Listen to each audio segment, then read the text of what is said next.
Halo teman-teman semua, balik lagi bersama kita admin Yuna di channel Yuzurunime.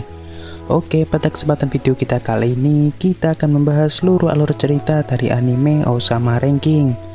Seperti biasa, sebelum masuk ke pembahasan, kami harap dukungan subscribe dan like-nya dari teman-teman agar admin tambah semangat dalam membuat konten. Oke, tanpa lama-lama lagi, berikut pembahasannya. Let's go! Anime ini mengisahkan perjalanan seorang pangeran bernama Bojji. Bojji sendiri merupakan putra pertama dari raja peringkat ke-7, yaitu Raja Bose. Dikisahkan Bojji memiliki sebuah kelainan tunarungu dan juga tunawicara pada dirinya. Dan tak jarang Bojji diejek oleh para penduduk karena kelainannya tersebut. Namun Bojji selalu menanggapinya dengan ekspresi senyum, meskipun dalam hatinya ia sangat tersakiti. Selain itu, Bojji juga digambarkan memiliki tubuh yang kecil dan juga fisik yang lemah, meskipun kedua orang tuanya merupakan ras raksasa. Sehingga Bojji kerap kali dipandang tidak pantas menjadi penerus kerajaannya jika dibandingkan dengan adik tirinya, yaitu Daida, yang mana Daida lebih berbakat daripada Bojji dalam berbagai hal. Suatu ketika Bojji bertemu dengan makhluk hitam yang terlihat cukup aneh. Ia bernama Kage. Kage sendiri merupakan makhluk ras bayangan yang dikenal sebagai ras pembunuh. Awalnya Kage ingin memanfaatkan Bojji untuk mendapatkan harta milik Bojji. Namun setelah melihat kebaikan dan kerendahan hati Bojji, akhirnya Kage merasa tidak tega terhadap Bojji. Dan kini ia mau menjadi teman bagi Bojji. Beberapa hari kemudian, kita diperlihatkan Raja Bose yang telah tiada. Dan dalam surat wasiatnya, ia menyatakan bahwa Bojji lah yang akan menjadi raja selanjutnya menggantikan dirinya. Di saat itu juga tiba-tiba muncul sesosok iblis raksasa berwarna merah dari tubuh Raja Bose. Iblis tersebut menunjuk ke arah Bojji sambil menertawai Bojji. Lalu tak lama kemudian iblis itu pun menghilang. Lanjut. Sebelum Bojji diresmikan sebagai raja kepada publik, Ratu Healing selaku istri kedua dari Raja Bose sekaligus ibu dari Daida ingin mengadakan rapat bersama para petinggi kerajaan. Dan singkatnya, saat pengumuman mengenai penerus dari Raja Bose kepada publik, ternyata yang diangkat sebagai raja baru bukanlah Bojji, melainkan Daida. Dan sejak awal Healing tidaklah setuju Bojji diangkat sebagai raja menggantikan Raja Bose. Namun bukan karena Healing membenci Bojji, melainkan sebaliknya. Saking sayangnya Healing kepada Bojji, ia tidak mau Bojji merasa terbebani saat menjadi raja. Dan setelah diumumkannya Daida sebagai raja baru, di sini Bojji pun merasa sangat sedih karena ia tidak jadi diangkat sebagai raja selanjutnya. Lalu saat ini Bojji memutuskan untuk pergi berpetualang. Awalnya Bojji dilarang oleh Healing, namun karena merasa kasihan terhadap Bojji, pada akhirnya Healing memperbolehkan Bojji berpetualang dengan ditemani Domas selaku salah satu petinggi kerajaan sekaligus guru pedang Bojji, dan juga Hokuro yang merupakan salah satu penjaga kerajaan. Lalu dimulailah petualangan Bojji dengan ditemani Domas dan Hokuro. Saat di tengah perjalanan, mereka harus melewati sebuah tempat bernama lubang dunia bawah. Dan saat Bojji melihat lubang tersebut, tiba-tiba ia didorong Domas. Alasan Domas mendorong Bojji karena sejak awal ia diperintah langsung oleh Daida untuk membunuh Bojji. Dan tujuan Daida membunuh Bojji agar tidak ada orang yang menghalanginya menjadi raja. Lanjut. Di sini kita diperlihatkan Bojji yang ternyata masih selamat setelah didorong Domas ke lubang dunia bawah. Dan orang yang telah menyelamatkan Bojji adalah Kage. Ternyata selama ini kakek selalu mengawasi dan membantu Boci secara sembunyi-sembunyi atas perintah Bebin. Bebin sendiri merupakan salah satu petinggi kerajaan seperti Domas. Di sini selain ditugaskan untuk menjaga Boci, kakek juga disuruh Bebin untuk mengantar Boci ke tempat Despa, yang mana Despa sendiri dikenal bisa menjadikan seseorang menjadi lebih kuat. Awalnya mereka sempat salah menuju ke tempat kakak dari Despa, yaitu Desya. Desya sendiri merupakan raja yang memiliki peringkat kedua. Dan singkatnya, setelah mereka bertemu dengan Despa, Boci pun mendapat pelatihan secara langsung dari Despa agar Boci menjadi lebih kuat. Kita beralih ke kerajaan. Di sini Daida ingin memiliki kekuatan yang kuat seperti ayahnya, karena sebelumnya ia sempat dites oleh pihak penilai dari komite raja. Dan ternyata dengan kekuatan Daida saat ini hanya mendapatkan peringkat ke-90. Berbeda dengan Raja Bose yang menyandang peringkat ke-7.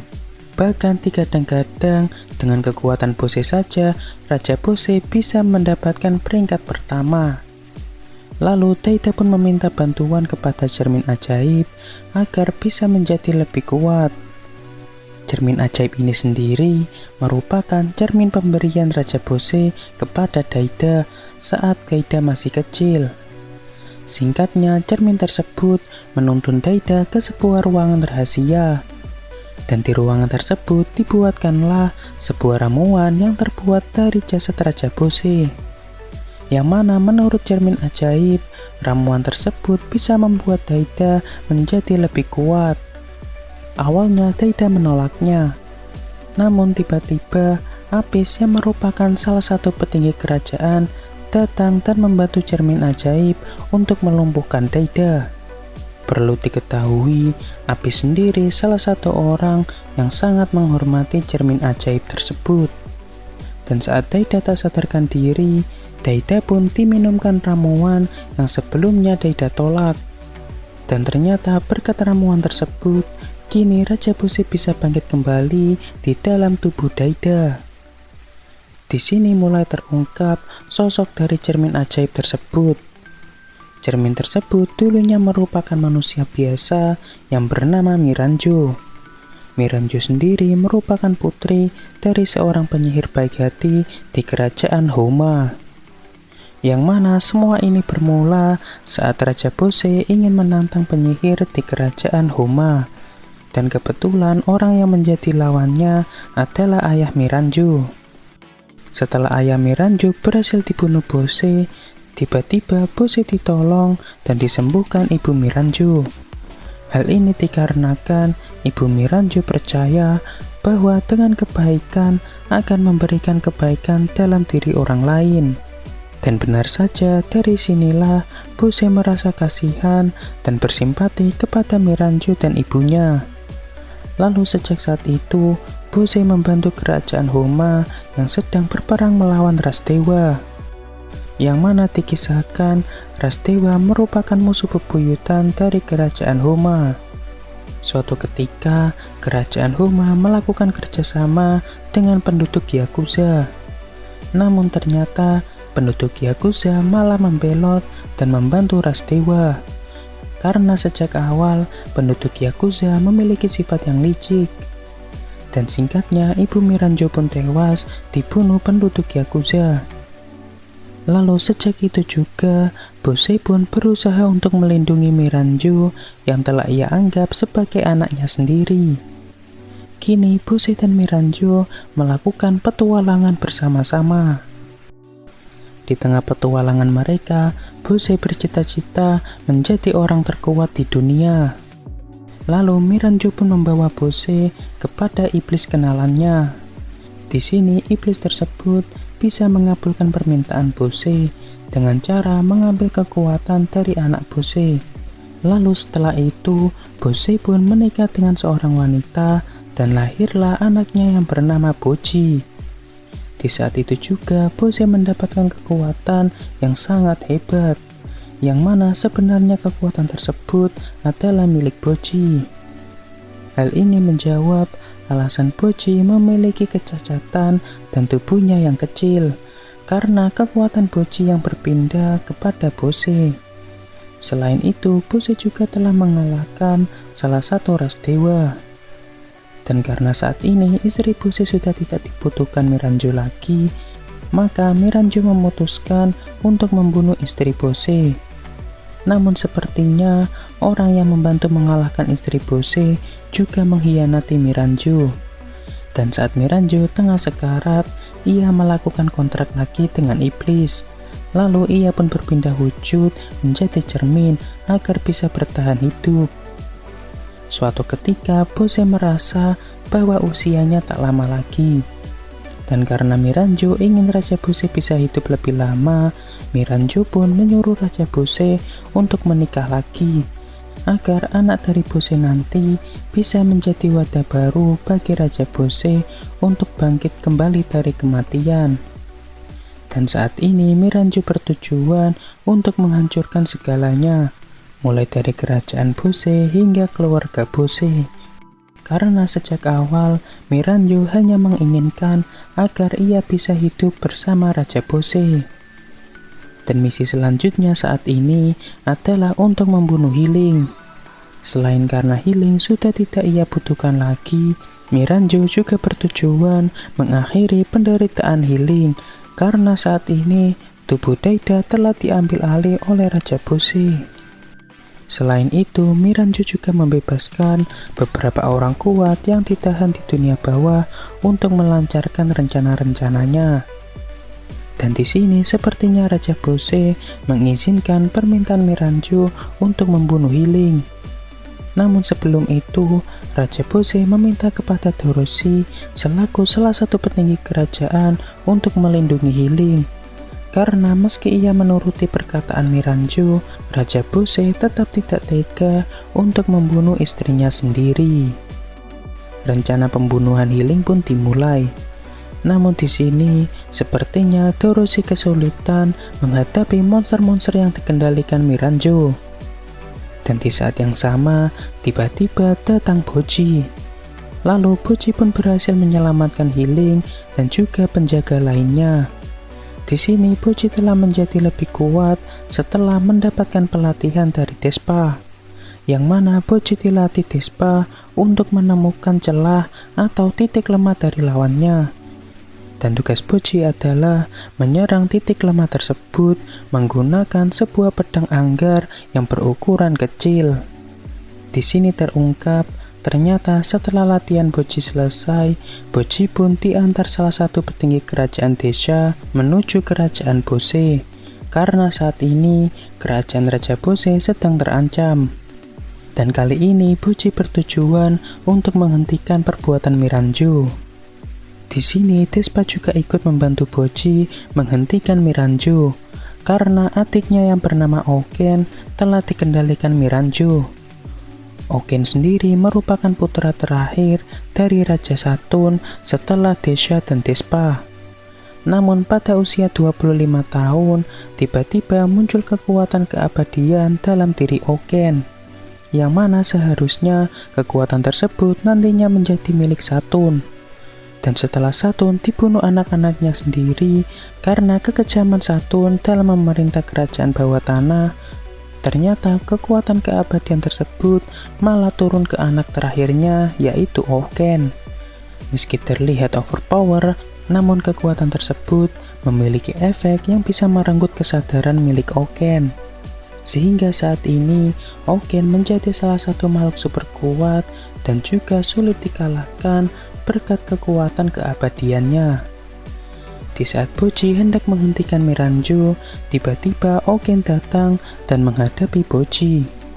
Di sini meskipun Boji bisa menyerang dan menghancurkan titik lemah Oken, namun karena Oken memiliki kekuatan keabadian, yang mana setelah Boji menyerang titik lemah Oken, di sini Oken bisa melakukan regenerasi.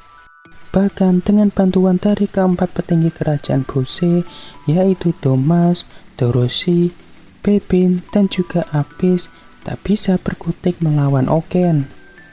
Namun di sini sepertinya Bocci masih belum menyerah dan terus bangkit demi menyelamatkan orang-orang. Dan dari sini hati nurani Miranjo mulai tergerak setelah melihat ketulusan hati Bocci. Bahkan secara refleks, tiba-tiba Miranjo menyembuhkan Bocci dan yang lainnya yang sedang terluka. Di saat Miranjo sedang menyembuhkan mereka, secara tak sengaja Bocci dan Despa bisa melihat gambaran mengenai masa lalu Miranjo.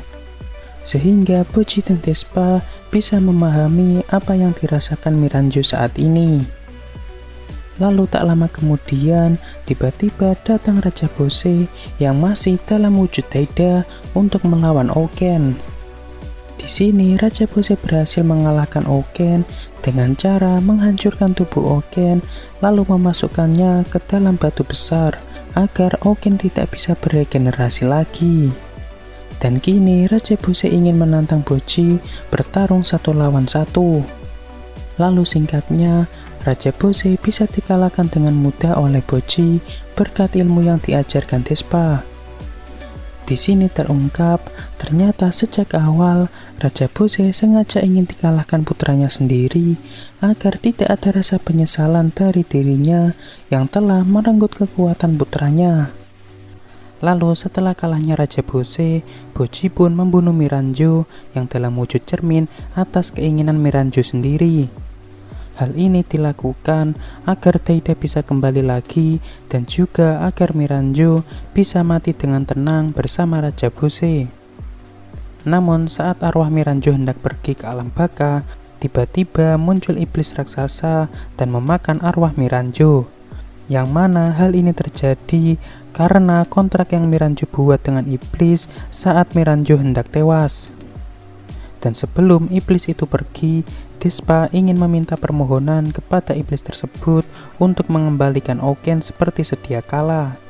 Namun tiba-tiba dari belakang Daida menyela permintaan Despa dengan memohon agar menghidupkan kembali Miranjo. Dan kini akhirnya Miranjo berhasil hidup lagi berkat Daida. Di sini terungkap ternyata saat Daida terjebak dalam tubuhnya sendiri, Daida telah melihat ingatan ayahnya mengenai Miranjo. Dan saat ini Daida memutuskan untuk menikahi Miranjo agar Miranjo mendapatkan kebahagiaan baru. Tidak hanya itu, di sini Daida juga menyerahkan tahta rajanya kepada Bocci, karena berkat Bocci lah Daida bisa selamat. Di sisi lain, Despa dan Desa harus bersedih karena belum bisa menyelamatkan Oken. Namun sepertinya Desa telah menemukan cara lain, yaitu dengan cara menduduki peringkat 1 sebagai raja, yang mana dikisahkan dalam berangkas raja peringkat pertama terdapat sesuatu yang bisa digunakan untuk mengembalikan Oken. Lanjut.